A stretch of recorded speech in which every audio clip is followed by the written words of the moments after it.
वक्त आने दीजिए, मैं आप लोगों को यकीन दिलाता हूँ विजय बाबू की अंतिम घड़ियां हमारी गवाही से शुरू होंगी। मुनीम जी, आप इस अदालत को यह बताइए कि नीलम जी के घर पर हमला किसने करवाया था?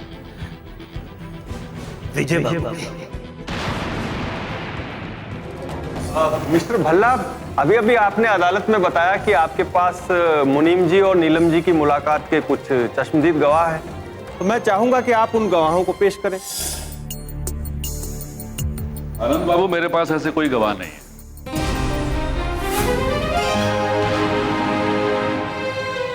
तो फिर आपने झूठ क्यों बोला अदालत में?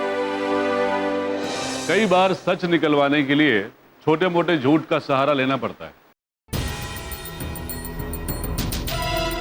माय लॉर्ड, भल्ला जी ने अदालत को गुमराह किया है, अदालत की तौहीन की है, इसलिए मैं चाहूंगा कि इस केस को निरस्त किया जाए और मेरे मुवक्किल को बाइज्जत बरी किया जाए।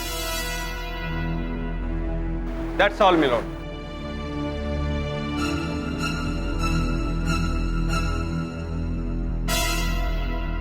मैं जानता हूं कि मिस्टर भल्ला ने झूठ का सहारा लिया, लेकिन जो झूठ सच को बाहर लाने के लिए बोला जाए वो क्षमा योग्य है। मिस्टर भल्ला ने जितने भी सबूत अदालत में पेश किए हैं उसकी बिना पर यह साबित हो जाता है कि विजय चौटाला दोषी हैं। उन्होंने ही नीलम और उसके परिवार को मारने की साजिश रची।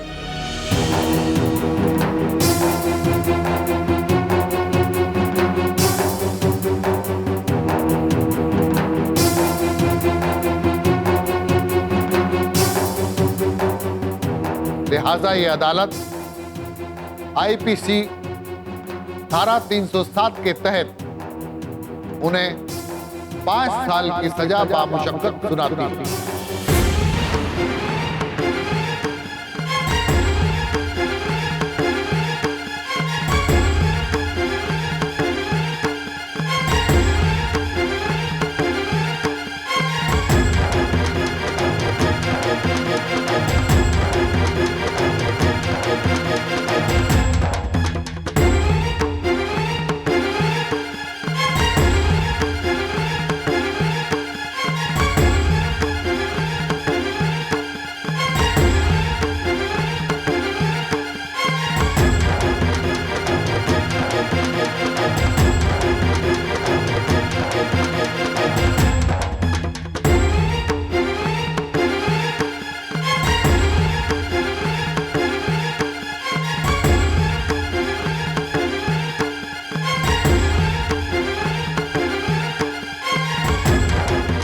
The court is adjourned for the day.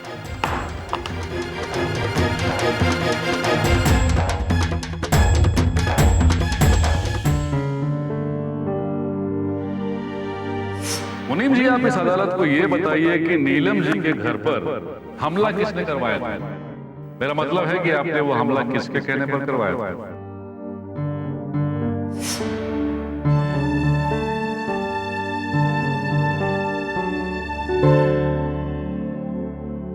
और प्राणनाथ जी के ऊपर हमला किसके कहने पर करवाया था?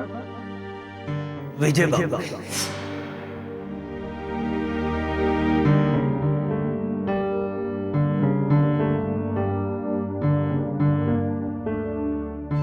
जितने भी सबूत अदालत में पेश किए हैं उसकी बिना पर यह साबित हो जाता है कि विजय चौटाला दोषी हैं। उन्होंने ही नीलम और उसके परिवार को मारने की साजिश रची।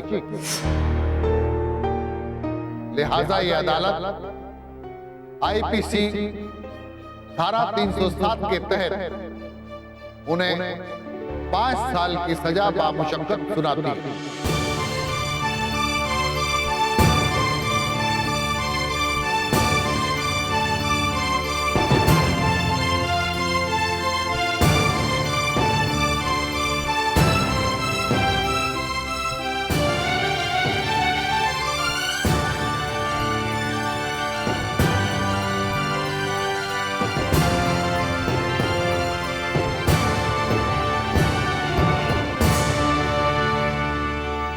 शांता, मैं थारी कंडीशन समझ सकूं, यही परीक्षा की घड़ी हुआ है। जो इंसान सच्चाई के रास्ते पे चढ़े हैं ना, उसूलों पे चढ़े हैं, उसके पास विकल्प ना होते, फिर चाहे उसके सामने कोई अपना ही क्यों ना आ जाए, लोहा लेना ही पड़ता है।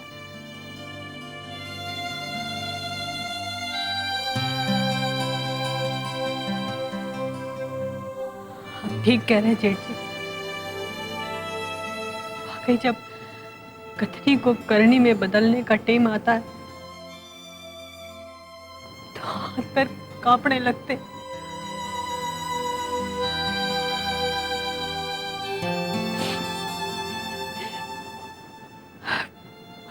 बड़े इस बात का दुख ना है कि इनको इनकी करनी की सजा मिल रही है।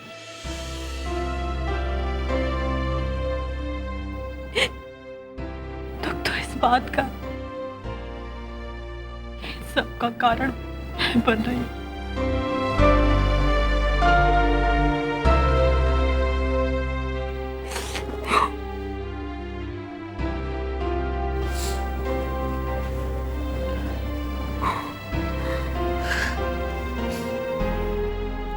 शांता जी, आप ना इस तरह अपनी हिम्मत ना हारें।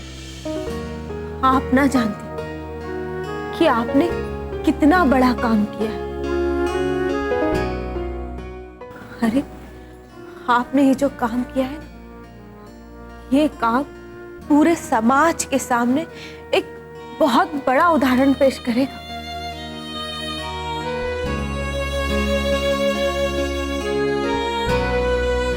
और सुशील जी, आप भी कुछ कम ना हो। अपने खून के हाथों में हथकड़ी पहनाना कोई आसान काम ना है। उसके लिए भी बहुत बड़ा कलेजा चाहिए।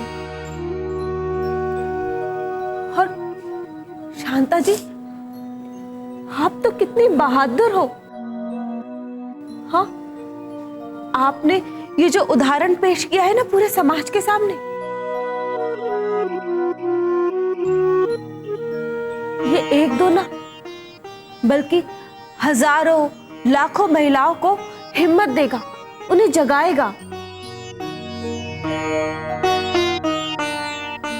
आप इस तरह उदास ना हो। हाँ माँ, माँ आप अकेली ना हो।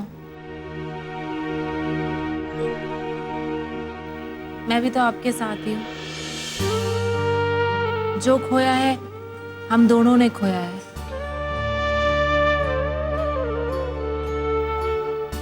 जो होगा वो भी ठीक ही होगा। और ये सब तो होना ही था। अब जो शख्स रॉन्ग साइड पे गाड़ी चलाएगा, नो एंट्री में घुसेगा, उसकी गाड़ी एक ना एक दिन तो टकराएगी ना। आप बिल्कुल चिंता ना करो माँ। आंटी, समाज वैसे भी घिसे पीटे रास्ते पर चलता है। उन पर चलकर कभी कोई नए रास्ते नहीं बना पाता। लोग वही होते हैं जो नए रास्ते बनाते हैं, और जो नए रास्ते बनाते हैं, रास्ते उन्हीं के नाम किए जाते हैं। बेटा,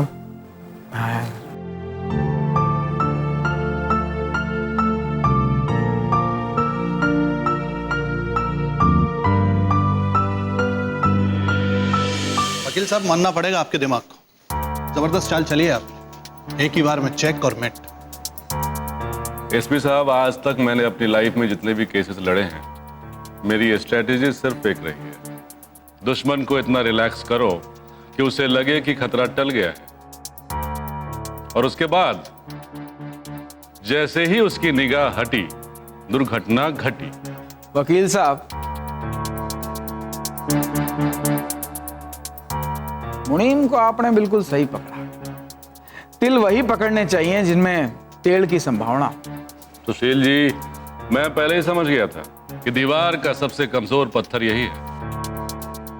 पत्थर हिला नहीं कि दीवार गिरी नहीं। जी बिल्कुल, लेकिन फिलहाल तो ये एक छोटा सा मसला था, मुश्किलें अभी आगे बाकी हैं। मुझे लगता है कि हमें आगे की प्लानिंग डिस्कस कर लेनी चाहिए। सचिन,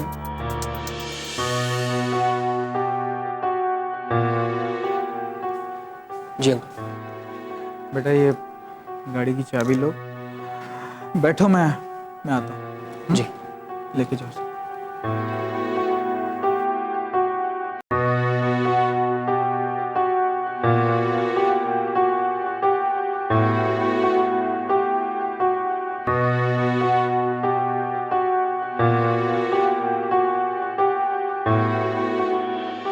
तो भल्ला जी, क्या प्लानिंग है आपकी? देखिए, हमने पहला मुक्का तो मार दिया है, वो भी काफी जोर से। दुश्मन हिल चुका है, और एक बार जब दुश्मन हिल जाए उसके बाद एक के बाद एक प्रहार करते रहना चाहिए। समझ गया। आप नॉकआउट की तैयारी कर रहे हैं। वैसे सोच तो आप ठीक ही रहे, हमें उसे मौका नहीं देना चाहिए क्योंकि दुश्मन तगड़ा है। हमें एक के बाद एक वार करने चाहिए ताकि वो उठ ना खड़ा। वैसे आगे क्या सोचा है आपने? एसपी साहब, हमारी वही स्ट्रेटजी, जो सबसे कमजोर नस है उसको ढूंढकर उसे दबाना पड़ेगा। मैंने इस केस की बहुत अच्छे से स्टडी की है। मैं जानता हूं कि कमजोर नस कौन सा है और उसे कब, कहां और कैसे दबाना है।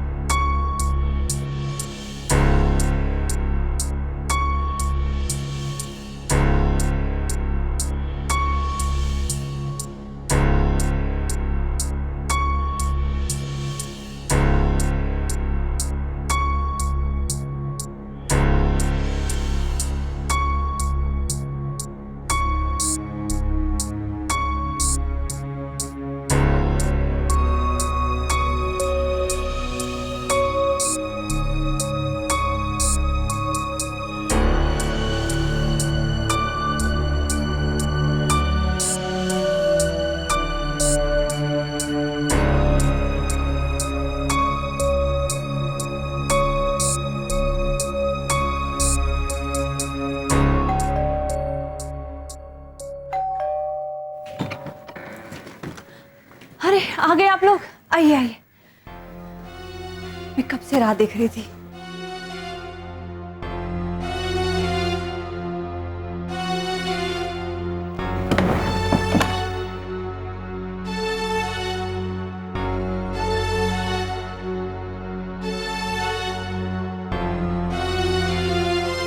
क्या बात है, सब लोग इतने चुप चुप क्यों हैं? कोर्ट में कुछ गड़बड़ तो ना हो गई? ना। फिर क्या बात है? लक्ष्मी, समझा कर।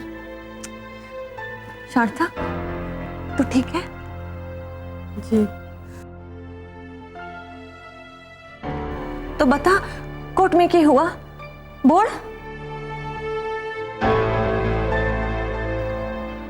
जेठानी जी, हमारा सर दुख रहा से, भारी भारी सा लग रहा से। तुम्हारे बोल, मैं बाम लगा देती हूँ, ठीक हो जाएगा। ना, मैं खुद लगा लूंगी। कोमल, अकेला छोड़ दे उसे, हैं? थोड़े टाइम इंसान को अपने साथ भी बिताना चाहिए। इंसान सारी उम्र ना दूसरों के साथ बातें करता रहता है, पर कुछ टाइम ऐसा भी होता है कि इंसान को खुद के साथ बिताना होता है। ये वही टाइम है। बड़े पापा, आप ठीक कह रहे हो, लेकिन इस समय माँ को हमारी जरूरत है, हमारे सारे की जरूरत है। बेटा, जिसने अपनी मर्जी से अपने सहारे को खुद से अलग कर दिया, उसे किसी सहारे की जरूरत ना होती। उसे जरूरत है टेम की। भाव बहुत गहरा है, भरने में टेम लगे। आप बिल्कुल ठीक कह रहे हैं। थोड़ी देर उसे अकेला रहने देते हैं।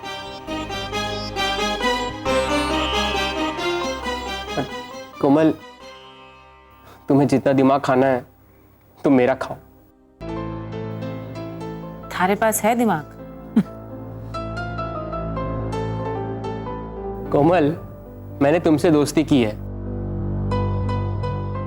क्या ये उस बात का प्रूफ नहीं है? सचिन, उसी बात का तो बेनिफिट ऑफ डाउट मिल जाता है।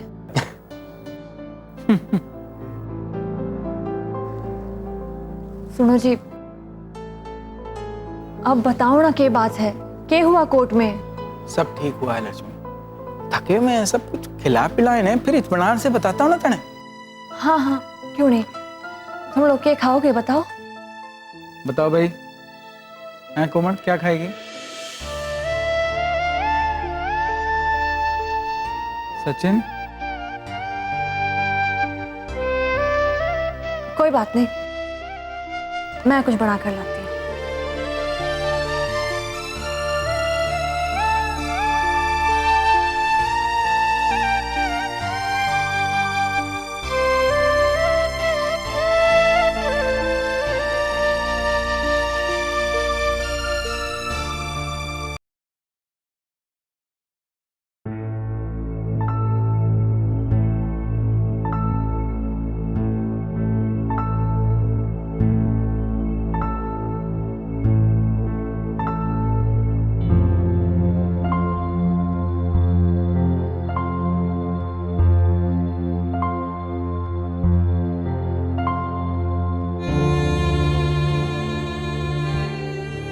मुनीम जी, आप इस अदालत को ये बताइए कि नीलम जी के घर पर हमला किसने करवाया था?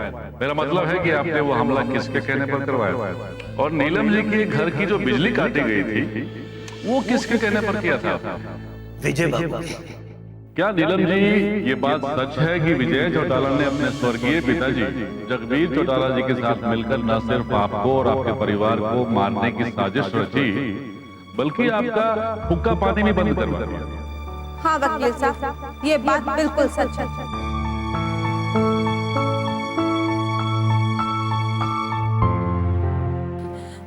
तो कुछ समझ ही नहीं आ रहा, मैं जो कर रही हूँ कि वो सही? लोग हमारी तारीफ तो कर रहे हैं, लेकिन अगर ऐसा ही समय उनके सामने आए तो क्या वो भी यही कदम उठाएंगे जो मैंने उठाए? अग्नि के सामने इनके साथ साथ फेरे लिए हैं मैंने, साथ जीने मरने की कसमें खाई। जब तुम्हारा जीवन साथी ही तुम्हें मारने पे उतारू हो जाए तो ऐसे में सारी कस्में, सारे कर्तव्य और सारे वादे जलकर राख हो जाते हैं। कुछ गलत नहीं कर रही तुम, कुछ भी कह लो। अग्नि से राख बन सकती है पर राख से अग्नि नहीं। क्या मिला है तुम्हें इस रिश्ते से? एक झूठी जिंदगी, एक बाहरी मुलम्मा। कलई लगे बर्तन से ज्यादा नहीं है तुम्हारी जिंदगी। कलई खुल गई, मुलम्मा हट गया और तस्वीर सामने आ गई। अब जब तस्वीर सामने आ गई है तो उसका सामना करो, डरो मत, सामना करो।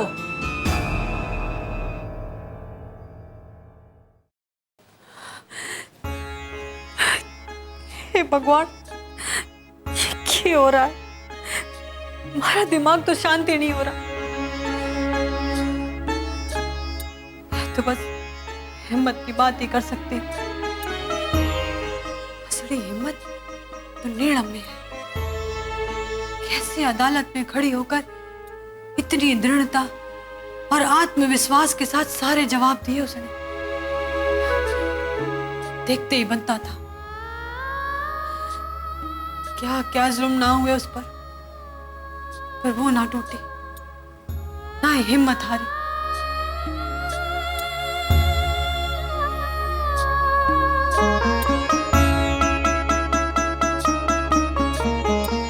उसके व्यक्तित्व में ऐसी बातें हैं जिससे कुछ सीखा जा सकता है।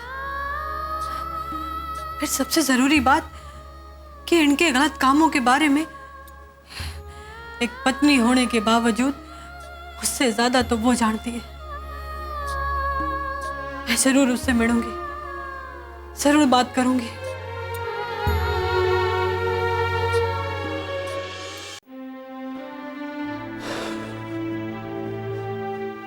चलो खाना भी तैयार हो गया, बाकी अब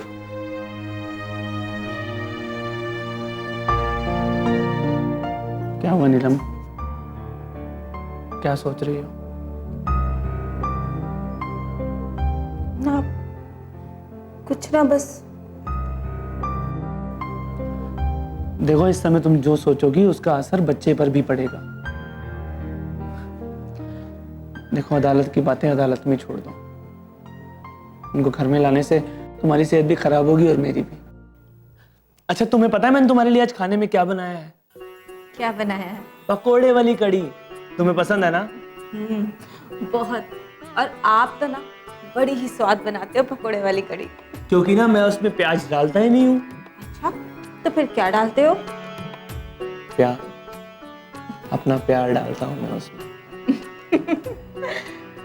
सच कह रहे हो? आपके प्यार के भरोसे, आपके प्रोत्साहन के भरोसे ही तो मैंने अपनी जिंदगी का इतना लंबा रास्ता तय किया है। ये नहीं होता ना तो पता नहीं मेरी जिंदगी का क्या होता। अब बस भी करो, ऐसा ना हो कि मुझे बनियाने आनी बंद हो जाए। बनियाने? बनियाने आनी क्यों बंद हो जाएंगी? भाई अब ये सब सुन के छाती चौड़ी जो हो जाएगी। खैर अब बहुत बातें हुई, मैं तुम्हारे लिए खाना डाल के लाता हूँ, ठीक है? इस समय कौन आया होगा? देखो मैं जाता हूँ।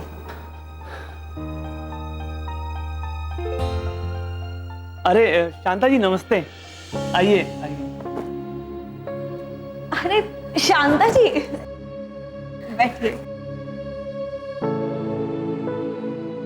माफ कीजिएगा, मैंने इस वक्त यहाँ आना नहीं चाहिए था। अरे ये आप कैसी बात कर रही हैं? ये तो आपका ही घर है।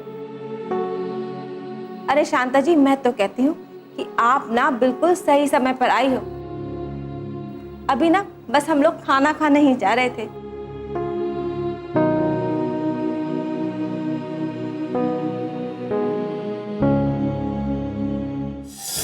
मैं जब से कोर्ट से आई हूं ना, मारे को चैन नहीं मिल रहा है।